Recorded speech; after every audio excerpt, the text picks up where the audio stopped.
What's going on, bottom line viewers? It's Dylan back here for another video, and today I'm here to talk about the NFC Championship game, baby. The Rams and the Saints. One of the biggest games of the year. It's a rematch from early on in the season when the Saints won 45-35 at home. We're getting a rematch for the conference championship. The two best teams in the NFC going head to head. I'm not doing it which is better. Mitch is going to be doing that, but I'm releasing a 5 keys to the game for both teams. So we're going to talk about the Rams first, since they're the away team. There are 5 things that the Rams need to do in order to pull off this victory against the Saints, and then we'll do the Saints and what the 5 things they need to do in the game in order to beat the Rams and move on to Super Bowl 53. It's a different kind of video. I haven't released one like this, so I hope you guys enjoy. If you do, smash the like button, and let's go ahead and get started. All right, so we're going to start off with the Rams here, and at number 5, their number 5 key to the game is get their receivers going. The Saints gave up 14.82 receptions, 204 yards, and 1.24 touchdowns per game to receivers over the course of the regular season, which is good for second worst in the league. They were not very good at covering receivers in 2018. I know Marshawn Lattimore had a great game against the Eagles, and Eli Apple has been pretty decent, but they gave up those numbers to receivers. They were going to let them have their day.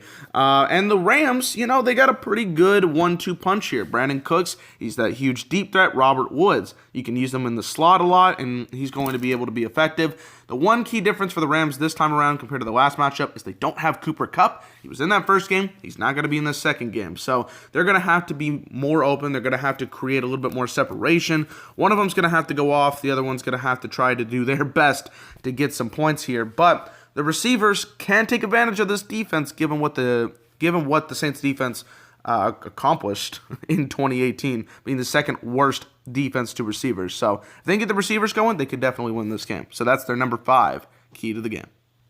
Number 4 key to the game for the Rams. Let C.J. Anderson dominate. He's averaging 140 rushing yards per game in his last 3 games with the Rams, and he has 4 touchdowns. I don't understand why, but this big man has been able to accomplish a lot for the Rams in the last 3 games. And people would say, oh, you know, it was just those 2 last regular season games when it really didn't matter. Well, in the playoffs against the Cowboys, he absolutely dominated them. He scored for 2 touchdowns. He was rushing like a beast. They could not stop C.J. Anderson. And it could confuse the Saints defense because they haven't seen him in this capacity.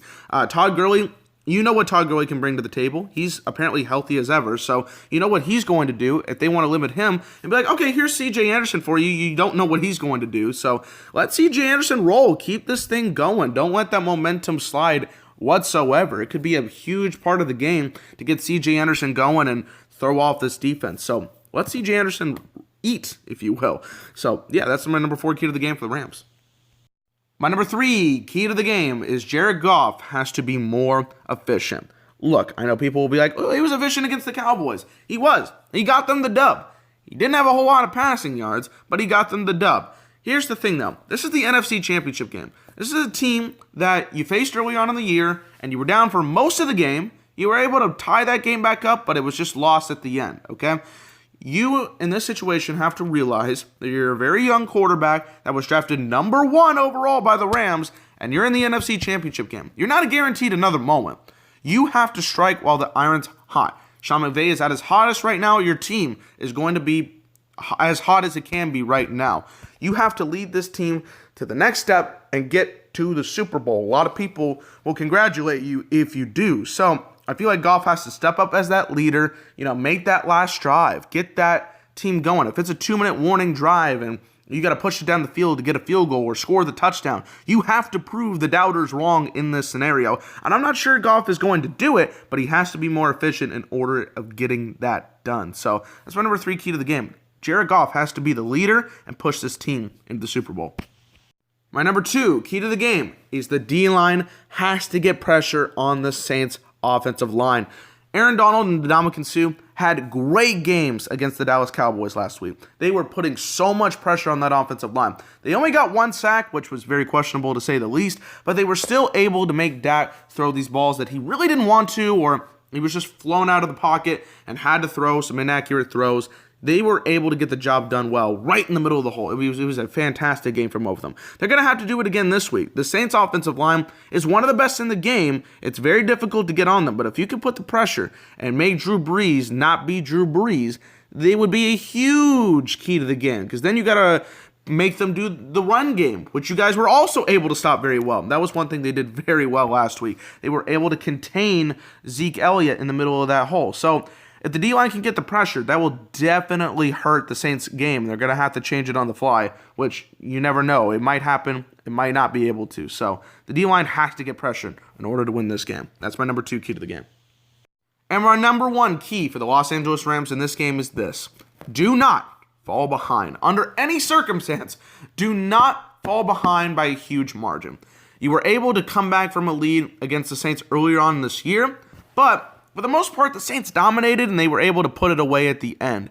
You have to keep up with them because if you fall behind too much, this Saints team is going to wear you down. Their defense had their best game all year last week against the Eagles. They were putting the pressure. They were trying to make Nick Foles throw these balls that he didn't want to. And if you're a team that's falling behind, that's the absolute worst thing you can ask for. You do not want this Saints team to be all on you saying, hey, you better make these plays or else we're going to make you pay.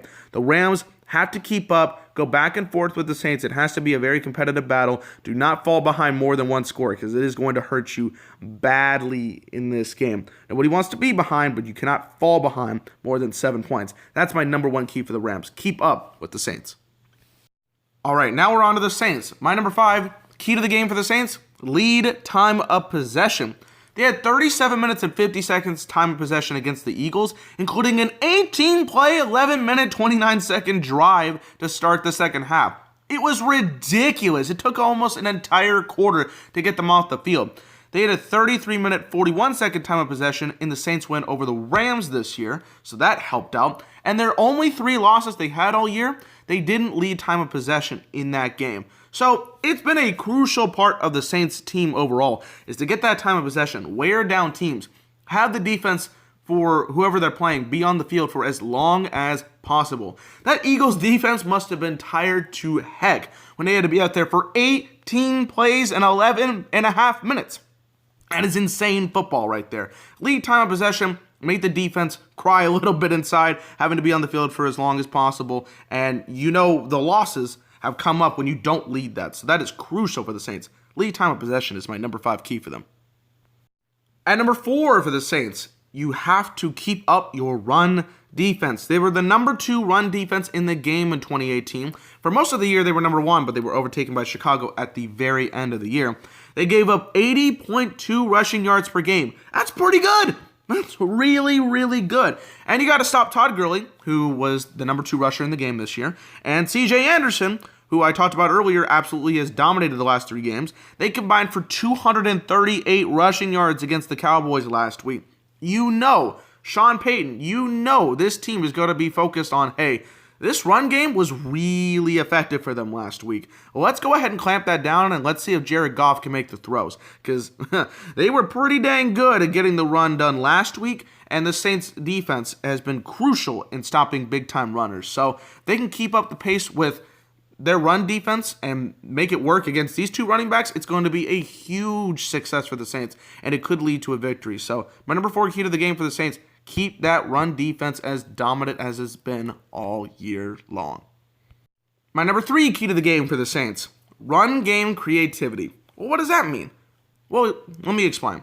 Last week, the Cowboys played the Rams. The Cowboys have no creativity on offense whatsoever. So they're like, Zeke, go ahead and run right up the middle. Yeah, that'll work. 47 rushing yards for Zeke Elliott. One of the best running backs in the entire NFL was stuffed because there was nowhere to go.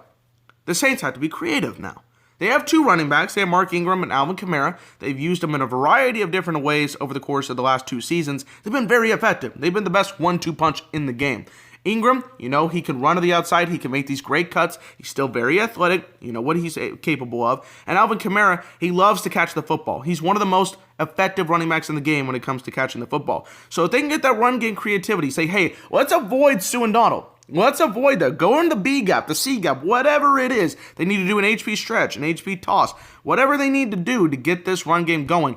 Get it going, because running right up the middle against this Rams defensive line, He's not a smart strategy. It's a bold one, Cotton, but it is not a smart one. So if they can get the run game creativity and not do what the Cowboys did against the Rams, they could be very effective in this game, and it could be a huge part of them winning the NFC Championship. So at number 3, get the run game going and be creative with it.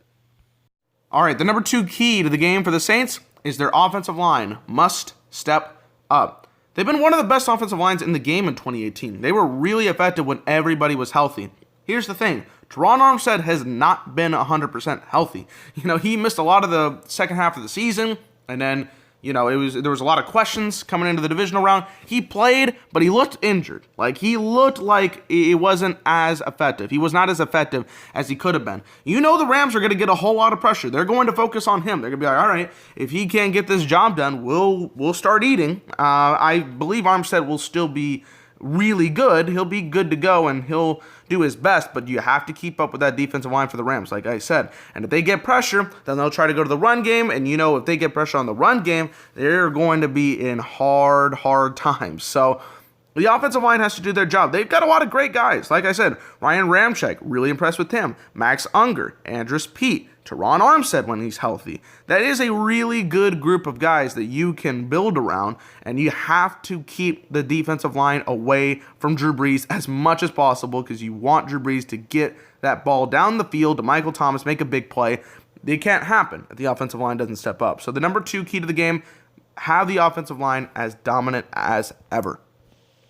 And my number 1 key to the game for the New Orleans Saints is let playoff Drew be playoff Drew. Drew Brees is 6-0 at home for the New Orleans Saints in the playoffs. That is huge in this game, considering they're at home. They needed the home field advantage more than almost anybody else, probably the Patriots as well, but the Saints needed it because their road record in the playoffs with Drew Brees is horrific. Their home record is fantastic, 6-0. He averages 24 completions on 35 attempts for a 68.5 completion percentage. He's one of the best at the game when it comes to completion percentage. 305 yards. He's thrown for 14 total touchdowns, and he's only thrown 2 picks. One came last week in the first play of the game when he just threw a deep ball for nobody. So let Drew be playoff Drew. He's been extremely effective. If you guys remember the 2010 NFC Championship game, he was slinging the rock, leading this team down the field, and they were able to pick up the victory and win the Super Bowl right after. So let playoff Drew be playoff Drew. He knows he wants a second Super Bowl. He's craving a second Super Bowl. He knows this is the team that can get it done. You just got to give him enough time to find Michael Thomas, find Kirkwood, find somebody that's going to step up. Ted Ginn. Those guys are going to be there for him. You just got to give playoff Drew enough time. So, number 1 key to the game for the Saints, as corny as it is, let Drew Brees be Drew Brees. So that is going to do it for me, guys. If you enjoyed, smash the like button. Comment below. What do you think are the keys to the game? If I missed something out, if there was something that's really crucial to this game that I didn't put in the video, comment that below as well. If you disagreed with the point, of course, put that down as well. I always like reading the comments. I like responding to comments. I want to hear what you guys think about this game because it's a huge game. It is the NFC Championship game. One of these teams that has been very good all year is about to go home empty-handed, and the other is going for a chance at the Super Bowl. So, huge implications in this game. I'm really looking forward to it, but I want to hear your guys' thoughts on this Saints-Rams matchup in the comments section. Subscribe to the channel if you're not already. We're putting out a lot of content. The playoffs have been rich with content this year for the channel. So we have been pumping out videos like crazy. Myself and Mitch, we've been doing a really good job of getting that content out for you guys. And I hope you're enjoying it. Again, show that support by subscribing to the channel if you haven't already. More NFL content is coming on the way, and we're going to have recaps for the AFC and NFC Championship games as soon as they are done. So thank you for watching. Also, check out Mitch's Which is Better videos, I should say. Those are coming out very soon as well. So thank you guys for watching. I hope you enjoyed. For Dylan of The Bottom Line View, peace out.